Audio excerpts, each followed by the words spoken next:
नमस्कार प्रोग्रामर्स, एक बार फिर से स्वागत है ही सुशील यूट्यूब चैनल पे। अभी प्रीवियसली मैंने आपको काम दिया था। काम क्या था कि डेवलपमेंट में हमने एक नया कंट्रोलर बनाया था और कंट्रोलर बनाने के साथ में उसके अंदर हमने कंट्रोलर जो बनाया था कस्टमर के लिए बनाया था और साथ में थोड़ा सा डिस्टर्बेंस हो गया था। तो कंट्रोलर जो बनाया था वो कस्टमर के लिए बनाया था। तो कस्टमर का डैशबोर्ड जो था वो तो हमने रखा था सेम टू सेम, और मैंने कहा था थोड़ा सा उसको कस्टमाइज करके देखना है। अब अगर हम थोड़ा सा बात करें कस्टमाइज करने के लिए, तो यहाँ पर कंट्रोलर तो हमने बना लिया था, लेकिन कंट्रोलर बनाने के साथ में हमको इसके लिए अलग से एक हेडर बनाना ज़रूरी है। क्यों? क्योंकि अगर हम आते हैं यहाँ पर, सपोज दैट ये मैंने अभी लॉगिन कर रखा है एडमिन का। एडमिन के जो यहाँ पर मेन्यू बार में ऑप्शन है, जैसे डैशबोर्ड है, होम पर उसको ये सारी चीज़ें दिख रही हैं कि टोटल कितना अमाउंट जो है डिपॉजिट किया गया, कितना विड्रॉल किया गया, टोटल कस्टमर कितने हैं, टोटल ट्रांजैक्शन कितने हैं। तो ये सारी चीज़ें हमको कस्टमर को नहीं दिखानी है। उसके डैशबोर्ड पर कुछ उसको दिखाने लायक चीज़ें हो सकती हैं, जैसे कि उसने टोटल कितने ट्रांजैक्शन किए, कितना डिपॉजिट किया, कितना विड्रॉल किया, वो चीज़ उसको दिखाई जा सकती है। न्यू कस्टमर रजिस्ट्रेशन का कॉन्सेप्ट वहाँ पर ख़त्म हो जाएगा। उसको हम ऑप्शन दिखा सकते हैं कि उसका रजिस्ट्रेशन फॉर्म यहाँ पर दिखा दिया कि ठीक है, ये आपका रजिस्ट्रेशन फॉर्म है, इसमें कुछ एडिट करना चाहते हो तो कर लो। प्लस एक कस्टमर जो है ना ही वो ट्रांजेक्शन कर सकता है, मतलब कि ना विड्रॉल कर सकता है ना डिपॉजिट कर सकता है। दैट मीन्स कि हम उसको उसका केवल ट्रांजेक्शन दिखा सकते हैं कि उसने कितने ट्रांजेक्शन किए हैं। तो इन सभी ऑप्शंस के लिए हमें मेनू उसको अलग से देना पड़ेगा। तो सबसे पहले चलते हैं, उसके लिए हम एक मेनू अलग से बना लेते हैं। तो वेलकम की जगह हमने कस्टमर के लिए अलग से एक कंट्रोलर बना ही लिया है, और अलग से कस्टमर बनाने के साथ में हम क्या करते हैं, जस्ट अ सेकेंड, कंट्रोलर हमने बनाया था। कंट्रोलर के साथ में जो हमने हमारे व्यू में फ़ोल्डर पहले से ही डिफ़ाइन करके रखा था, कस्टमर है, एरर है, पेज है, टेम्पलेट है।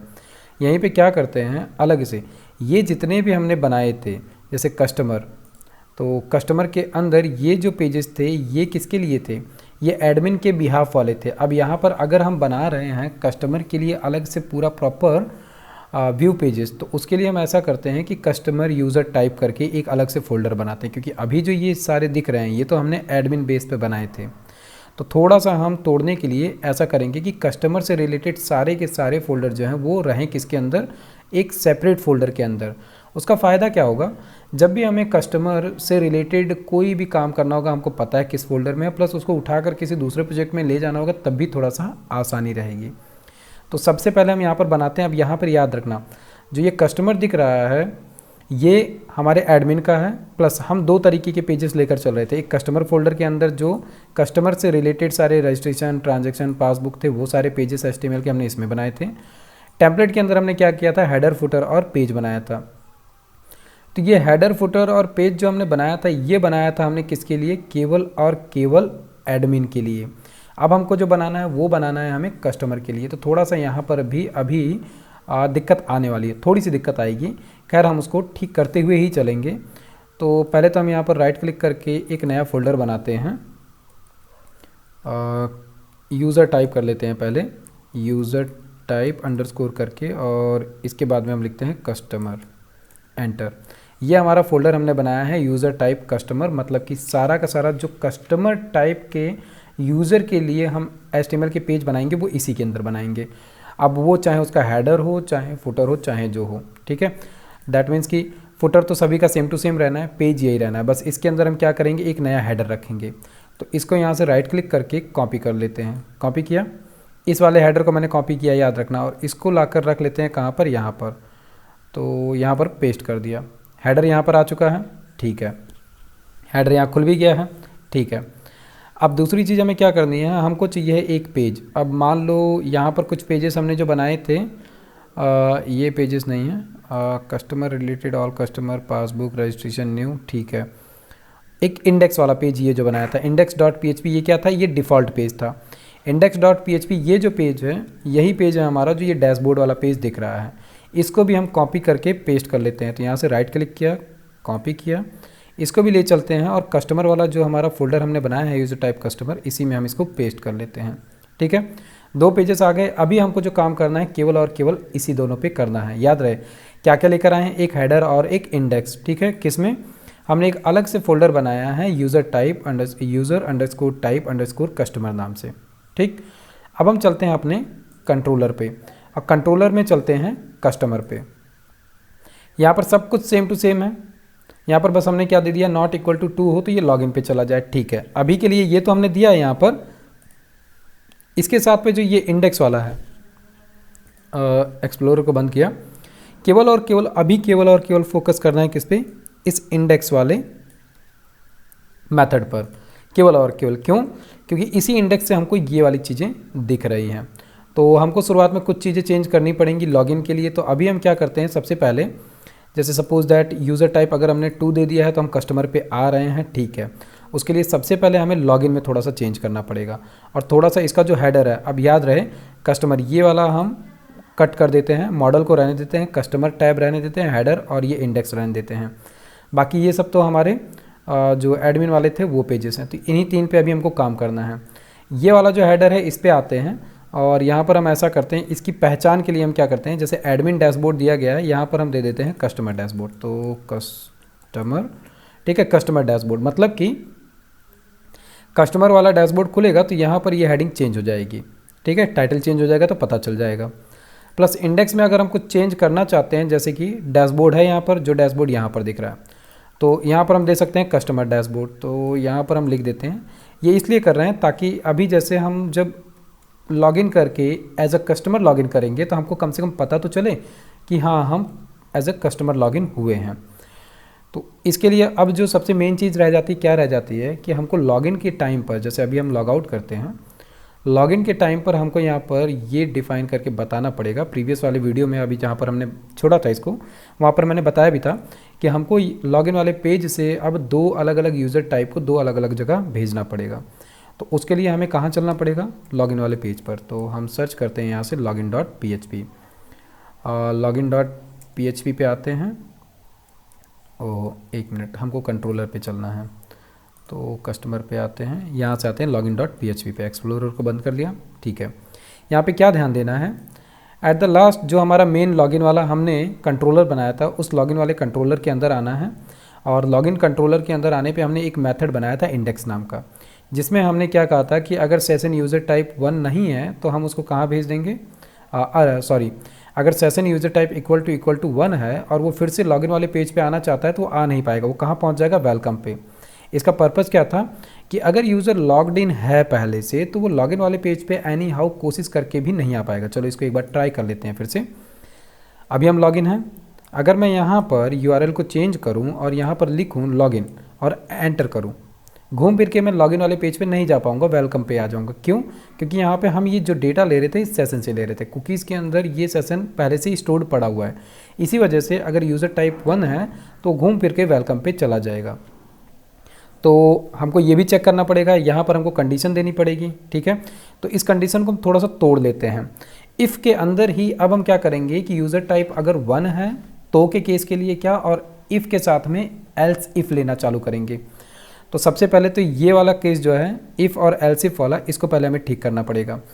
अभी अगर यहाँ पर देखो एल्स वाले में हमने सारा काम किया था, क्या किया था कि अगर यूज़र टाइप इक्वल टू 1 है तो वो वेलकम पे चला जाए, अदरवाइज नहीं है तो क्या करेंगे, हम उसका यूज़र आईडी और पासवर्ड लेंगे। यूनिक आईडी और पासवर्ड लिया हमने, उसको वैलिडेट किया। यहाँ पर वैलिडेट करने के साथ में मॉडल में गए, मॉडल में हम कहाँ पर गए, हेस उसी लॉगिन वाले टेबल में से हम उसका डेटा लेकर आए और डेटा को हमने वैलिडेट किया। अगर वो फॉल्स है तो वो लॉगिन पेज पे वापस चला जाएगा इस कंडीशन की मदद से, अदरवाइज वो एल्स में आएगा। और यहाँ पर हम क्या कर रहे हैं, सेशन डेटा क्रिएट कर रहे हैं और सेशन हम यहाँ पर बना ले रहे हैं उसका, और फिर उसको हम रिडायरेक्ट कर दे रहे थे सक्सेसफुली वेलकम पेज पे।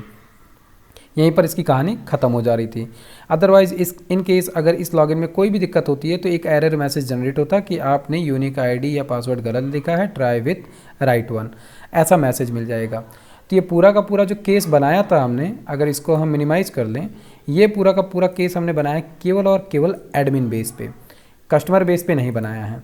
तो अब हमको क्या करना पड़ेगा, सेम टू सेम यही वाला केस हमको बनाना है, किसके लिए, एडमिन के लिए। तो अब हम क्या कर सकते हैं इस केस में, इस केस में हम ये कर सकते हैं कि इन केस अगर यूज़र टाइप एडमिन मतलब कि इक्वल टू 1 है तो के केस में ये पूरा का पूरा चला दें, अदरवाइज़ हम फिर दूसरा चलाएंगे। तो अब यहाँ पर ये पूरा केस जाना चाहिए एक इफ़ के अंदर, ठीक है, कि इफ़ अगर 1 है तो इस केस में थोड़ा सा एक बार को समझ लेते हैं और फिर मैं इसको आगे बढ़ाता हूँ। ठीक है, मैंने थोड़ा सा समय लिया समझने के लिए कि इसमें कैसे क्या किया जाए। सब कुछ ठीक है।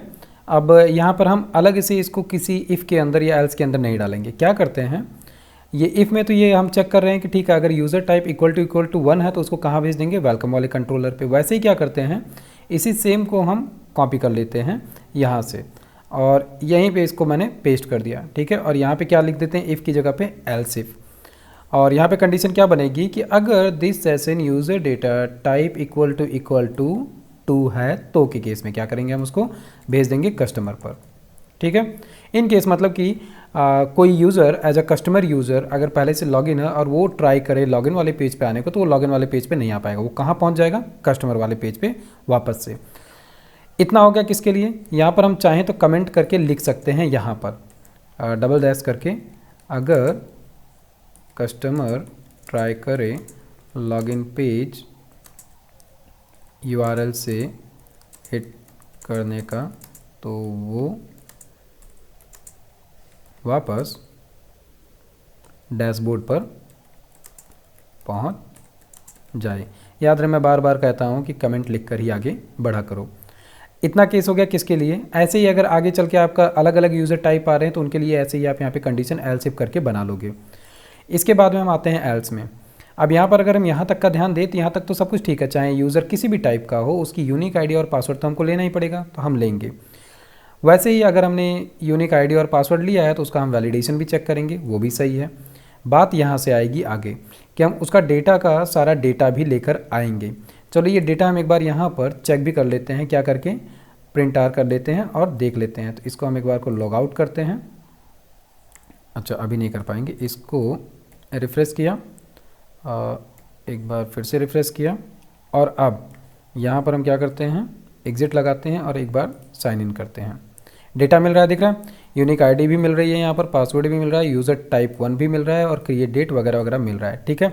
अब ऐसे ही अगर हम मान लो इसको एक बार को हम फिर से रिफ़्रेश करते हैं, कंटिन्यू करते हैं और यहाँ से आकर एक यूज़र हम ले लेते हैं कस्टमर टाइप का। मान लो इसको हमने लिया, इस वाले यूज़र को हमने लिया और लॉग आउट करते हैं, क्योंकि सबसे पहले डेटा देख लेना ज़रूरी है कि हमको डेटा में मिल क्या रहा है। ये लिया और प्लस इसके साथ में इसका ले लेते हैं पासवर्ड। पासवर्ड में 6 बच गया है, यहाँ से हमने ले लिया 6 और साइन इन करते हैं। एज अ कस्टमर ये आ गया, इसको भी हम सेव कर लेते हैं और एक बार इसको हम फिर से अनकमेंट किए और रिफ्रेश करते हैं। ओके, लॉग आउट करना पड़ेगा। लॉग आउट करने के बाद में 1 मिनट, ओके, अब यहाँ से फिर से लॉगिन करते हैं।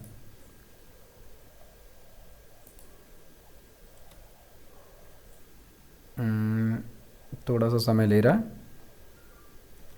रिफ्रेश करके देखते हैं। कुकीज़ की प्रॉब्लम आ गई क्या इसमें,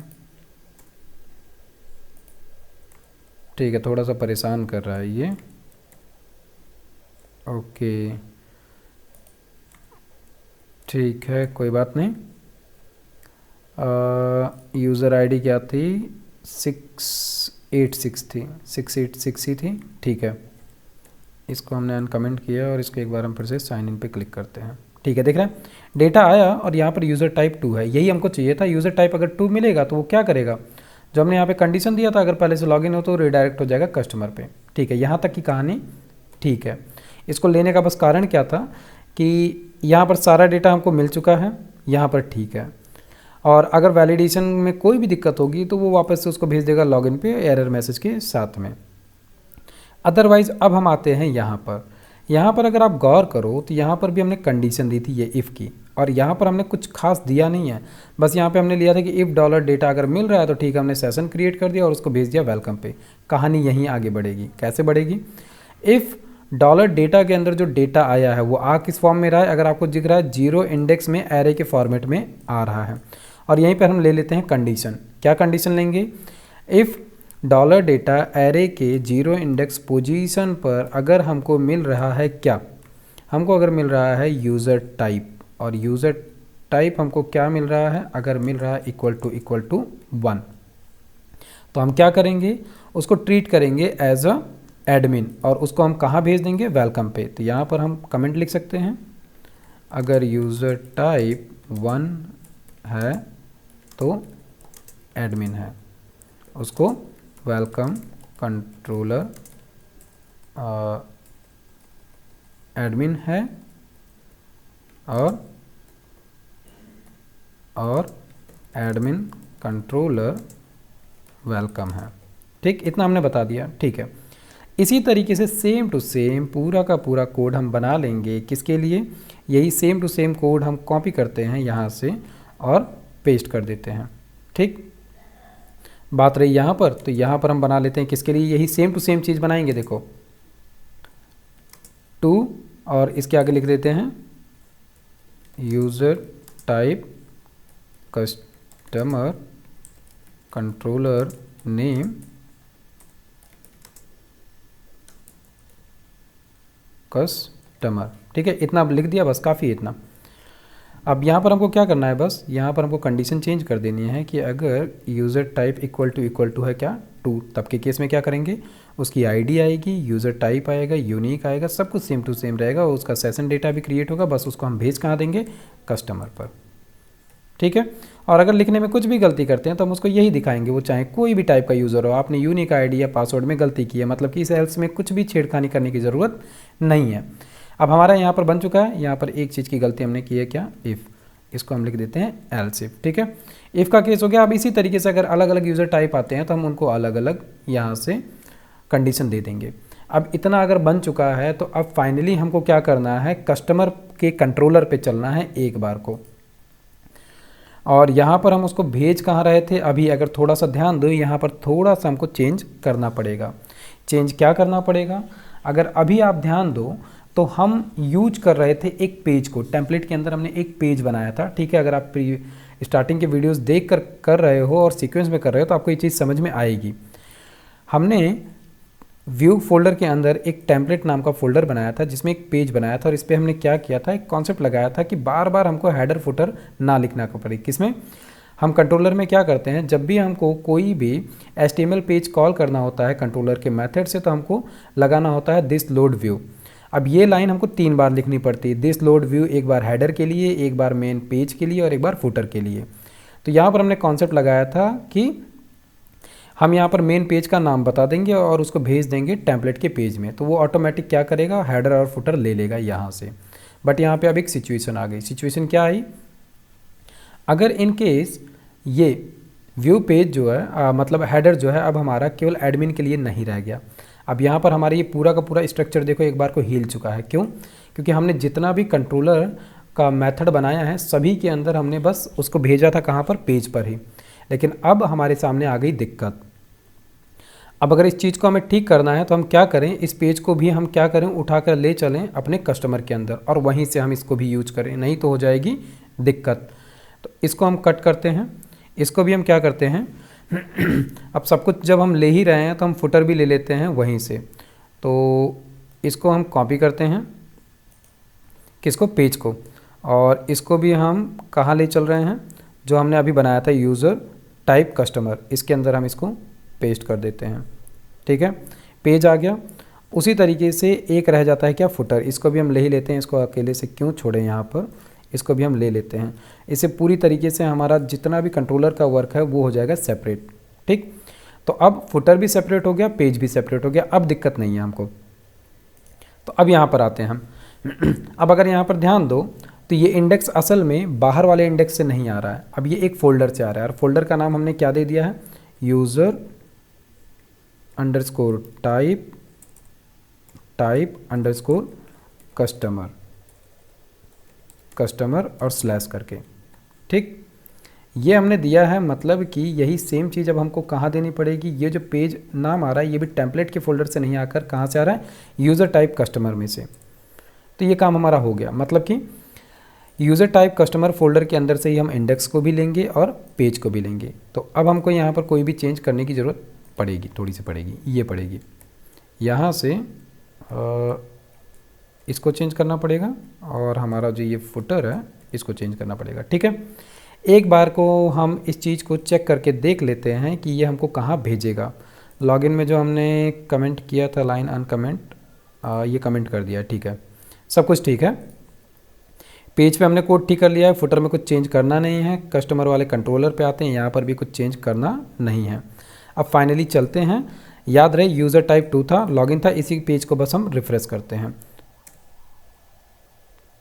दिख रहा है यहाँ पर आ गया कस्टमर डैशबोर्ड, मतलब कि हम कहाँ से ये पेज कहाँ से आ रहा है। अब जो हमारा यूज़र टाइप कस्टमर फोल्डर था, इसके अंदर जो हमने हेडर बनाया था ये वहाँ से आ रहा है, पहली चीज़। दूसरी चीज़, इंडेक्स वाला अगर पेज देखा जाए तो वो भी कहाँ से आ गया है, कस्टमर डैशबोर्ड, मतलब कि ये पेज भी आ रहा है यहीं से।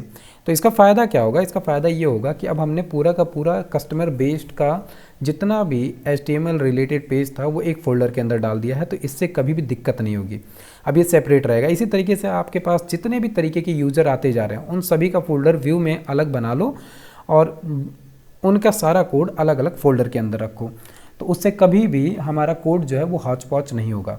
यही कुछ दिक्कतें आती है अगर हम कोई एक प्रोजेक्ट बना रहे हैं और उसके बीच में कुछ एकदम डिफरेंट तरीके की चीज़ हम उसके अंदर डालने जाएं तो हमारा सिस्टम थोड़ा सा हिल जाता है। जैसे इस केस में यही चीज़ अगर हम पहले से लेकर चलते तो यहाँ पर एडमिन का फोल्डर अलग से बना देते, कस्टमर का फोल्डर अलग से बनाते। अब यहाँ पर जो ये कस्टमर बनाया है हमने क्या सोच के बनाया कि अच्छा ठीक है एडमिन है, एडमिन के अंदर एक कस्टमर था तो कस्टमर के लिए फ़ोल्डर अलग बना देते हैं। तो अब यहाँ पे थोड़ा सा कॉन्फ्लिक्ट हो जाएगा।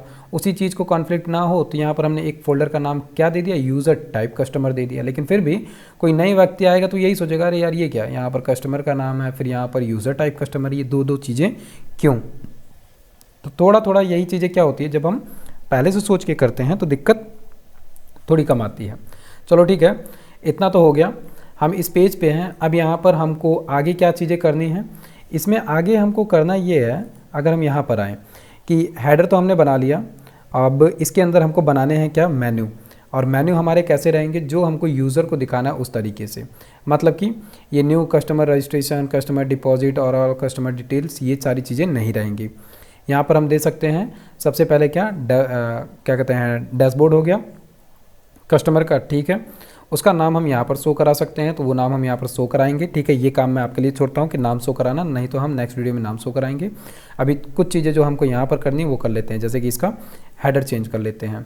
तो हम आते हैं हेडर पे और कस्टमर डैशबोर्ड, ये सारी चीज़ें तो हमने बना ही दी है। तो थोड़ा सा नीचे स्क्रॉल करते हैं और आते हैं मेनू बार पे, लॉगिन लॉगआउट वगैरह सब कुछ ठीक है। ये रहा यूज़र का नाम, तो यूज़र का नाम जब भी आप चेंज करना चाहो चेंज कर लेना। कस्टमर का होम हो गया। न्यू कस्टमर रजिस्ट्रेशन की जगह पे यहाँ पर हमको दे देना है क्या, एडिट योर प्रोफाइल, ठीक है, एडिट योर प्रोफाइल दे देते हैं, plus all transaction your all transaction details नाम से हमने यहाँ पर दे दिया कि बहुत सारे ऑप्शन तो देने नहीं है, बस एडिट देना है। ऑल ट्रांजैक्शन डिटेल्स हो गया, ऑल कस्टमर डिटेल्स यहाँ से हम ख़त्म कर देते हैं, at the last log out हो जाएगा। इतनी चीज़ें हो गई, इसको एक बार हम रिफ्रेश करके देख लेते हैं, ठीक है। ये सारी चीज़ें यहाँ पर आ चुकी हैं। बस अब इसी के बिहाफ पर हमको क्या करना है, एडिट योर प्रोफाइल पे हमको क्या करना है, यहाँ पर कस्टमर की डिटेल्स शो करानी है। वैसे ही ट्रांजैक्शन पे यहाँ पर एक कस्टमर की जितने भी ट्रांजैक्शन वो शो कराने हैं, और फिर लॉग आउट तो हम कर ही रहे हैं। तो नेक्स्ट वीडियो के लिए मैंने आपको काम दिया है कि यहाँ पर जो भी ये कस्टमर लॉगिन है उसका जो कुछ भी नाम है वो यहाँ पर शो होना चाहिए। अब इसके लिए आप दिमाग लगाइए कि कैसे किया जाएगा। अगर आप थोड़ा सा एडवांस काम कर सकते हैं तो उसकी प्रोफाइल को यहाँ पर शो कराना है। ये कोई नई चीज़ नहीं है, हमने एडमिन के लिए यहाँ पर शो कराया था। अब यहाँ पर हमने पर्टिकुलर केवल एक यूज़र के लिए कराना है, वहाँ पे हमने मल्टीपल यूज़र के लिए वही सारा काम कराया था। वैसे ही वहाँ पर हमने एडमिन में सारे ट्रांजेक्शन दिखाए थे सारे यूज़र्स के, वैसे ही आपको एक यूज़र के सारे ट्रांजेक्शन दिखाने हैं। तो मैं उम्मीद करता हूँ कि आप कर पाओगे। अगर नहीं होता है तो ठीक है, या फिर कुछ थोड़ी बहुत कॉम्प्लेक्सिटी आती है तो आप मुझे वीडियो के कमेंट सेक्शन में जाकर कमेंट लिखिए, डिटेल में लिखिए, ताकि मैं अच्छे से उसको समझ पाऊँ, सो दैट कि मैं अच्छे से आपकी हेल्प कर पाऊँ। साथ में वीडियो अगर अच्छा लगा है तो लाइक करना मत भूलिए, प्लस आप इस सीरीज़ को अच्छे से फॉलो कर रहे हैं। आगे आने वाले वीडियोज़, आने वाले अलग अलग प्रोजेक्ट्स को अगर आप करना चाहते हैं, इंटरेस्ट आ रहा है, तो आप चैनल को ज़रूर सब्सक्राइब करिए। आपके दोस्त, मित्र, यार हैं, फैमिली में और कोई है जो कोडिंग सीखना करना चाहता है, तो आप मेरे इस चैनल को उनको ज़रूर शेयर करिए और सपोर्ट करिए मेरे चैनल को, क्योंकि आपका प्यार लगातार बढ़ता जा रहा है। बहुत ही जल्द हे सुशील यूट्यूब चैनल 3000 सब्सक्राइबर टच कर लेगा। इसके लिए आप सबको दिल से बहुत बहुत धन्यवाद। मैं मिलता हूँ नेक्स्ट वीडियो में, तब तक उम्मीद करता हूँ कि आप ये सारा काम कर लेंगे। और कहीं कन्फ्यूजन आती है तो उसको नोट्स बना के रखिए, मुझे कमेंट करिए सो दैट कि मैं आपकी मदद करूँ अच्छे तरीके से। ठीक है, कोड करते रहिए। मैं मिलता हूँ नेक्स्ट वीडियो में, तब तक के लिए धन्यवाद, नमस्कार।